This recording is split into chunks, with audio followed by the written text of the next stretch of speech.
Si vous avez plus de 50 ans et que vous avez essayé plusieurs régimes et que vous avez toujours repris le poids, ce n'est pas une question de volonté, c'est votre microbiote qui ne fonctionne pas bien. Je vais vous raconter l'histoire de Véronique. Elle a 58 ans, elle est chef d'entreprise. La ménopause lui a laissé quelques kilos sur le ventre, sur les hanches. Elle a un visage qui s'est bien arrondi. Elle a tout essayé, des régimes, des plats préparés et livrés à domicile. Et en plus, elle m'a dit que c'était vraiment pas bon. Des programmes où elle était complètement exclue d'une vie sociale. Et à chaque fois, le poids, il revenait. Et parfois, plus qu'avant. Quand elle est venue me voir, j'ai analysé son microbiote. Et alors, le résultat était sans appel. Ces bonnes bactéries avaient quasiment disparu de son microbiote. Et celles qui généraient les fringales, les pics de glycémie, les stockages des graisses, elles, par contre, elles étaient bien là et en très grande quantité. 8 semaines plus tard, elle avait perdu 5 kilos. Et dans les mois qui ont suivi, elle en a encore perdu 3. Donc 8 kilos total. Et 2 ans après, je peux vous dire qu'elle n'a pas repris un gramme, malgré les mariages, les anniversaires, les apéros. Et elle remet aujourd'hui les robes qu'elle préfère. Elle profite de son maillot de bain sans frustration et sans s'isoler. Aujourd'hui, je vais vous dévoiler exactement les 5 piliers qui ont transformé son corps. C'est de la science et c'est pas de la magie. Et tout commence par un balayeur. Votre intestin, il a un balayeur, il s'appelle le complexe moteur migrant. Et ce balayeur, il ne sort que quand vous ne mangez pas. Imaginez une rue piétonne, un samedi après-midi, elle est pleine de monde. Et là, le balayeur, il ne peut pas passer. C'est exactement ce qui se passe quand vous grignotez toutes les 2 heures. Votre intestin, il n'a jamais le temps de se nettoyer. C'est là que le jeûne intermittent, il entre en jeu parce qu'une fenêtre entre 14 et 16 heures sans manger, ça permet à votre intestin de mettre en place ce qu'on appelle l'autophagie. L'autophagie, c'est le grand ménage cellulaire. Vos cellules intestinales, elles se réparent, elles se renouvellent et les débris sont complètement éliminés. Une revue scientifique publiée en 2024, je vous mettrai les références en description, a confirmé que le jeûne intermittent améliore la richesse et la diversité du microbiote. Et ce n'est pas juste une mode, c'est vraiment un mécanisme biologique documenté. Alors, l'erreur à éviter, c'est de passer directement à un jeûne de 16 heures.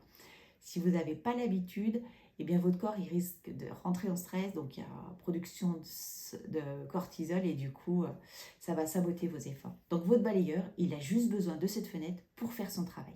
Imaginez un bulbe de tulipe. Si vous le jetez dans une cour goudronnée, il ne va pas prendre, il ne va pas pousser. C'est la même chose pour vos bactéries. Si dans votre intestin, il n'y a pas un bon terreau, il n'est pas prêt à recevoir des bactéries, ça ne fonctionnera pas.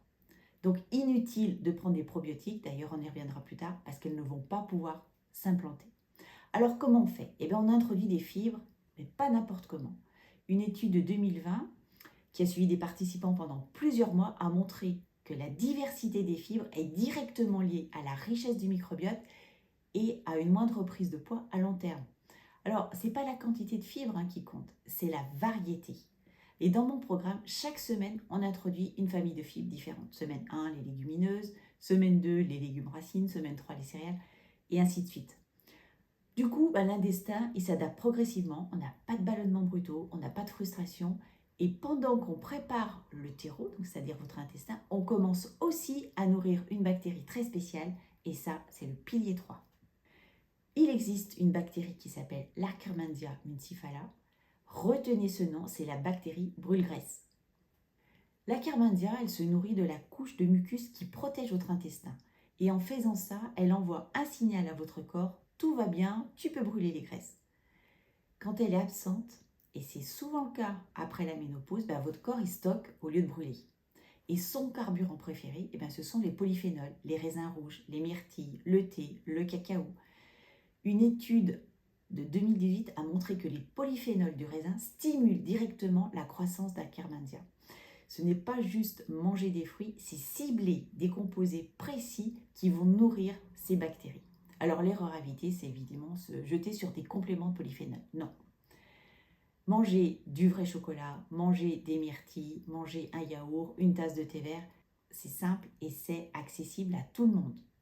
Alors le pilier 4, votre intestin qui fuit, c'est comme un bateau percé. Vous avez beau mettre les meilleurs ingrédients à bord, il passe à travers la coque. Le langage scientifique, ça s'appelle la perméabilité intestinale. Et c'est l'un des problèmes les plus fréquents chez les femmes après de 50 ans. Une étude de 2024, toute récente, a montré que les oméga 3, ils réduisent cette perméabilité intestinale. Ils colmatent les brèches. Et ils modulent également l'inflammation intestinale. Concrètement, ça va être des petits poissons comme les sardines, les maquereaux, les anchois. Et 2 à 3 fois par semaine, eh bien ça suffit. Vous prenez aussi des noix, de l'huile de colza ou de l'huile de lin. Ce qu'il faut éviter, c'est de prendre des complexes d'oméga 3 qui vont être oxydés et qui ne vont pas faire le job. Une boîte de sardines à l'huile d'olive, c'est 2 € et ça fait parfaitement le job. Le pilier numéro 5, donc vous avez préparé la terre, votre intestin, elle est riche, elle est saine. Maintenant, il faut planter. Et c'est là qu'on arrive à vos aliments fermentés qui rentrent en scène avec la choucroute, le kéfir, le yaourt, le miso. Et là, je dois vous raconter une étude qui a changé dans ma pratique.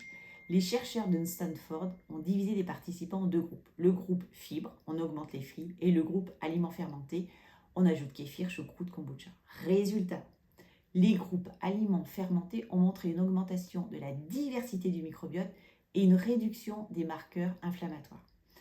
Plus efficace que les fibres seules, ça ne veut pas dire que les fibres sont inutiles. Vous avez besoin des deux.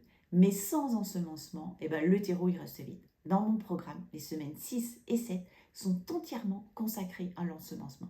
Parce que si vous introduisez des aliments fermentés trop tôt, quand le terrain il n'est pas bon, les bactéries elles ne survivent pas.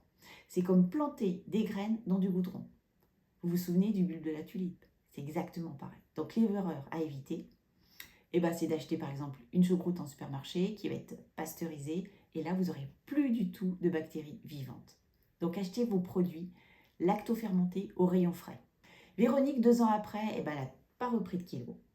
Elle va au mariage, elle profite de la vie active, elle remet ses robes, elle met sa taille en valeur et surtout elle a compris pourquoi son corps stockait. Ce n'était pas une question de calories, c'était une question de bactéries. Et c'est pour ça que j'ai créé Minceur et Vitalité, un programme sur 8 semaines personnalisé où je vous accompagne pour reconstruire votre microbiote pas à pas. Chaque semaine, on active un pilier. Chaque semaine, vous comprenez ce qui se passe dans votre corps. Et à la fin, vous repartez autonome avec un microbiote assez puissant pour gérer les petits excès du quotidien. Alors, les places sont limitées à 12 participantes parce que je vais être disponible pour chacune d'entre vous. Le lien pour en savoir plus est en description. Et si vous avez une question, une seule, vous pouvez la poser en commentaire et je vous répondrai personnellement. Et vous le savez, le choix de votre aliment est votre premier médicament. Bonne journée!